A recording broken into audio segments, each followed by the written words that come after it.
Iran ने America को साफ लफ्जों में चेतावनी दी है कि युद्ध दोबारा शुरू करने की सोचना भी मत, क्योंकि अगर तुमने युद्ध दोबारा शुरू किया तो तुम्हारे लिए ऐसे शॉक, ऐसे सरप्राइजेस हैं जिसकी तुम कल्पना, जिसकी तुम इमेजिनेशन नहीं कर सकते। जी हां दोस्तों, ईरान के विदेश मंत्री ने साफ लफ्जों में अमेरिका को चेताया है। मगर दूसरी तरफ ट्रंप को एक बहुत बड़ा झटका अमेरिकी संसद में लगने वाला है, क्योंकि यूएस सेनेट में एक ऐसा प्रस्ताव लाया जाने वाला है जिसके बाद डोनाल्ड ट्रंप लंबे अरसे तक युद्ध नहीं लड़ पाएंगे, ईरान के खिलाफ लंबा वॉर नहीं कर पाएंगे।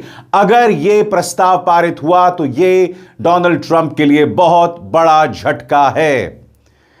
इस बीच अमेरिकी उपराष्ट्रपति जेडी वैंस कह रहे हैं कि ईरान बुरी तरह से बटा हुआ है, उनका लीडरशिप बुरी तरह से बटा हुआ है, जिसकी वजह से ईरान यह नहीं समझ पा रहा है कि बातचीत क्या करें, किस मुद्दे पर करें। जबकि आप जानते हैं दोस्तों, ईरान ने अपनी तरफ से साफ तौर पर अपने 14 पॉइंट्स रखे हुए हैं जिस पर वो बातचीत करना चाहता है। यानी कि कहीं ना कहीं यह कंफ्यूजन अमेरिका के अंदर है।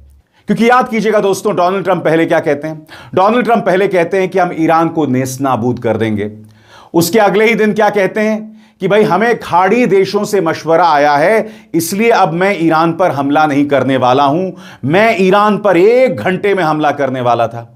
अब वो फिर कह रहे हैं, फिर से उन्होंने अपनी सोच बदल ली है कि हो सकता है कि इस बार जो युद्ध विराम होगा वो हमेशा के लिए होगा, यानी कि परमानेंट सीज फायर हो जाएगा। साफ तौर पर दिख रहा है एक अजीबो गरीब कंफ्यूजन अमेरिका के लहजे में।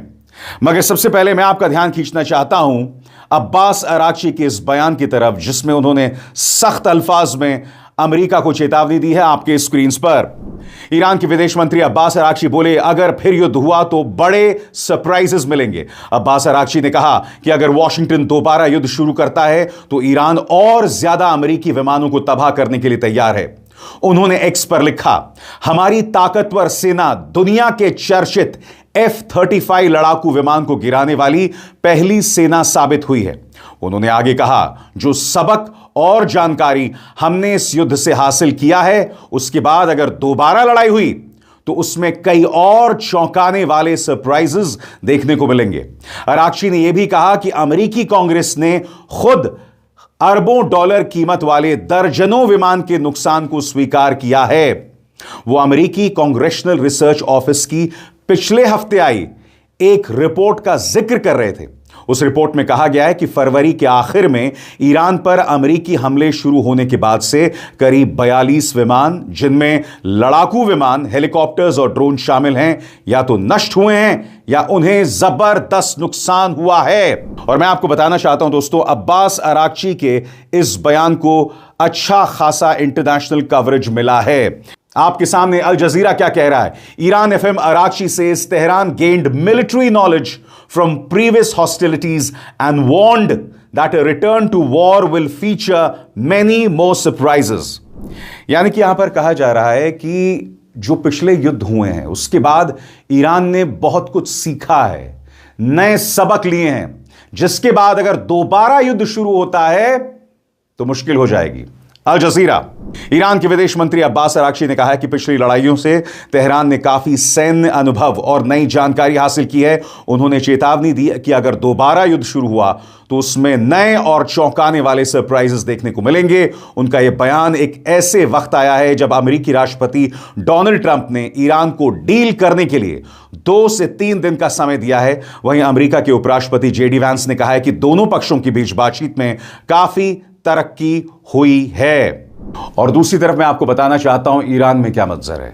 जैसे कि आप प्रेस टेलीविजन की इस रिपोर्ट में देख सकते हैं, जो कहती है 3 drones were paraded through the crowd in the Iranian city of Islamshahr as part of nighttime gatherings held since the start of US-Israeli aggression against Iran।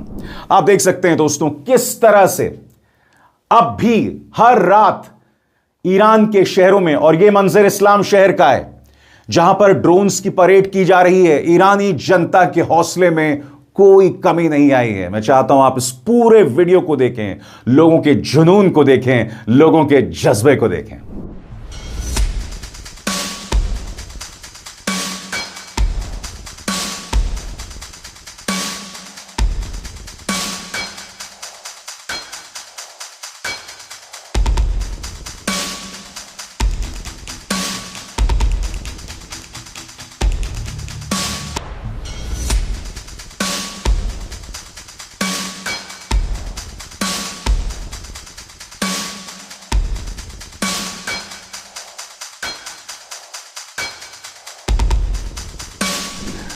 तो ईरानी हौसले में कोई कमी नहीं है, मगर डोनाल्ड ट्रंप को एक झटका अमेरिकी संसद में लगने वाला है। क्योंकि आप सब जानते हैं दोस्तों कि ईरान के साथ बातचीत चल रही थी, बावजूद उसके अमेरिका और इस्राएल ने ईरान पर युद्ध थोप दिया और उसके बाद दुनिया में इतनी बड़ी तबाही आई जिसकी गूंज अब तक सुनाई दे रही है। अब डोनाल्ड ट्रंप के खिलाफ अमेरिकी सेनेट में एक प्रस्ताव लाया जा रहा है। मैं आपको सरल अल्फाज में बताना चाहता हूं कि पूरा मुद्दा क्या है, गौर फरमाएं, और क्यों मैं इसे डोनाल्ड ट्रंप के लिए एक बहुत बड़ा झटका मान रहा हूं। गौर फरमाएं। लगातार 7 बार नाकाम रहने के बाद अमेरिकी सेनेट ने मंगलवार को 47 के मुकाबले 50 वोटों से एक वॉर पास रेजोल्यूशन को आगे बढ़ा दिया है। इस प्रस्ताव का मकसद है कि अमेरिकी राष्ट्रपति डोनाल्ड ट्रंप ईरान के खिलाफ सैन्य कार्रवाई को बिना कांग्रेस की मंजूरी के आगे ना बढ़ा सकें। सीधे और आसान लफ्जों में अगर समझें तो अमेरिका में राष्ट्रपति सेना चला सकते हैं, लेकिन लंबा युद्ध शुरू करने और बढ़ाने के लिए आमतौर पर कांग्रेस की मंजूरी जरूरी मानी जाती है। कई सांसदों को लग रहा है कि ट्रंप प्रशासन ईरान युद्ध को अपनी मर्जी से आगे बढ़ा रहे हैं, इसलिए प्रस्ताव लाया गया ताकि ट्रंप अकेले फैसला न ले सकें। अगर आगे ईरान पर बड़ा युद्ध या युद्ध बढ़ाना हो तो पहले कांग्रेस से अनुमति लेनी पड़ेगी। हालांकि यह अभी सिर्फ पहला बड़ा कदम है। यह प्रस्ताव अभी पूरी तरह से कानून नहीं बना है, इसे आगे और वोटों से गुजरना होगा और ट्रंप इसे वोट भी कर सकते हैं। और अब एक जरूरी संदेश, सच के इस सफर में मेरा साथी बनिए, मेरा चैनल ज्वाइन कीजिए और इनमें से एक विकल्प, एक ऑप्शन चुनिए। शुक्रिया। और जाहिर सी बात है दोस्तों, दुनिया भर के मीडिया में इसकी चर्चा है। CNN आपके स्क्रीन पर जो कहता है the Senate advanced a measure aimed at restricting President Donald Trump's war powers by requiring congressional approval for any future military action on Iran. और CNN इस बारे में क्या कह रहा है, गौर फरमाएं। अमेरिकी सेनेट ने एक ऐसे प्रस्ताव को आगे बढ़ा है जिसका मकसद राष्ट्रपति डोनाल्ड ट्रंप की युद्ध छेड़ने की ताकत पर रोक लगाना है। इस प्रस्ताव के मुताबिक अगर फ्यूचर में ईरान के खिलाफ कोई नया सैनिक हमला करना हो तो ट्रंप को पहले अमेरिकी संसद यानी कांग्रेस की मंजूरी लेनी पड़ेगी। यह कदम इसलिए लाया गया क्योंकि कई सांसदों को लग रहा है कि ईरान युद्ध में अमेरिका ज्यादा गहराई तक चला गया है और ट्रंप प्रशासन ने कांग्रेस को पर्याप्त भूमिका या कॉन्फिडेंस में नहीं लिया। तो आप देख सकते हैं दोस्तों किस तरह से एक किस्म का इंप्लोजन हो रहा है अमेरिका के अंदर।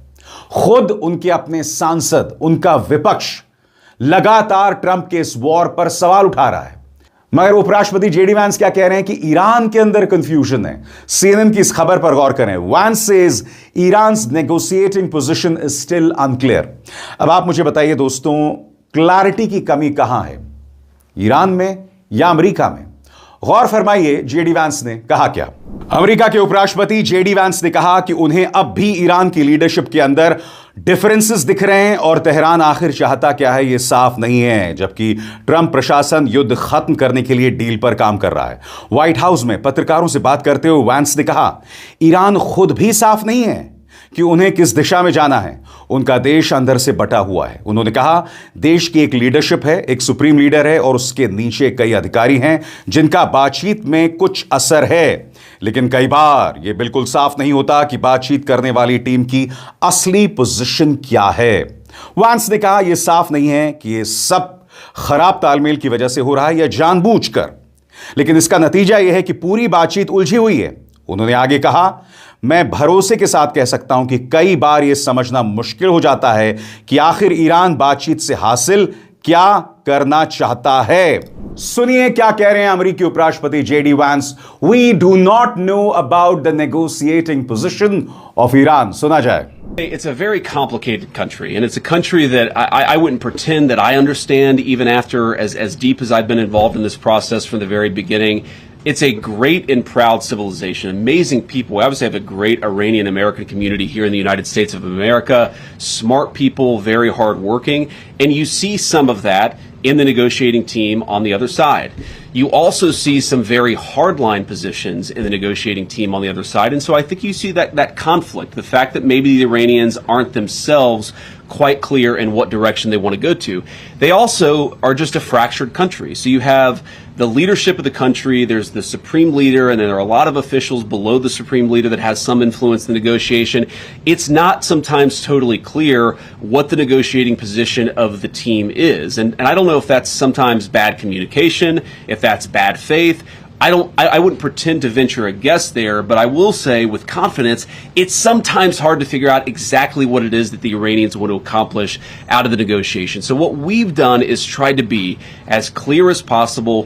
What are our red lines? What are the things that we're willing to be accommodating on? And what are the things that we absolutely must have? And as the president has said ad nauseum, and I think I've said it a lot too, Iran cannot have a nuclear weapon. We want to see not just the commitment to not have a nuclear weapon, but the commitment to work with us on a process to ensure that not just now, not just when Donald Trump is president, but years down the road that the Iranians are not rebuilding that nuclear capability. And that's what we're trying to accomplish in the negotiations. और दूसरी तरफ ये confusion साफ तौर पर America में दिख रहा है। अब डोनाल्ड ट्रंप सामने आए, कह रहे हैं युद्ध जल्द खत्म हो जाएगा, तेल की कीमतें नीचे आ जाएंगी, और 24 घंटे पहले उन्होंने यह ऐलान कर दिया था कि मैं ईरान पर हमला करने वाला था 1 घंटे में, अचानक खाड़ी देशों ने मुझे रोक दिया। इस व्यक्ति के दिमाग में एक किस्म का केमिकल लोचा है दोस्तों। जैसे मैं बार बार कहता रहता हूं, इन्हें बिल्कुल नहीं समझ आ रहा है, because they do not have a war plan. युद्ध को लेकर इनका कोई प्लान नहीं है। ये बुरी तरह से फंस चुके हैं, अमेरिका और दुनिया को तबाही के रास्ते पर ला रहे हैं। सुनिए अमेरिकी राष्ट्रपति डोनाल्ड ट्रंप का एक और कंफ्यूजन भरा बयान, जिसमें वो कह रहे हैं कि तेल की कीमतें अब नीचे आ जाएंगी। And now we're blowing it away. We're blowing everything away, and we're going to end that war very quickly. They want to make a deal so badly. They're tired of this. Should have happened for 47 years. Somebody should have done something about it, and it's going to happen, and it's going to happen fast. And you're going to see oil prices plummet. They're going to come down. There's so much oil out there. They're going to come plummeting down. मगर यकीनन दोस्तों, इस वक्त Donald Trump के सामने जो सबसे बड़ी चुनौती है वो ये खबर जिसकी मैं चर्चा कर चुका हूं, जिसमें कहा जा रहा है कि उनके वॉर पास कर्व्ड होंगे। एक बार फिर आसान लफ्जों में अंग्रेजी में अल जजीरा कह रहा है, US senate advances a war pass resolution that would end the war on Iran unless President Donald Trump receives congressional authorization in a rare rebuke of the Republican leader, Reuters says। ये एक झटका है, खुद Reuters इस बात का जिक्र कर रहा है। मगर यकीनन दोस्तों, आने वाला वक्त बहुत दिलचस्प है। डोनाल्ड ट्रंप अब हमला नहीं कर पाएंगे, मगर जैसे कि मैं कह रहा हूं ना, चीजों को भटकाने के लिए नेतन्याहू कुछ भी कर सकते हैं, ट्रंप कुछ भी कर सकते हैं, क्योंकि ये लोग घिरे हुए नेता हैं, बुरी तरह से घिर चुके हैं, अपनी ही चाल में बुरी तरह से फंस चुके हैं। और इस मंच पर मैं आप तक ये तमाम मुद्दे, तमाम शोज लाता रहूंगा, ये मेरा वादा है। अब इसार शर्मा को दीजिए इजाजत। नमस्कार।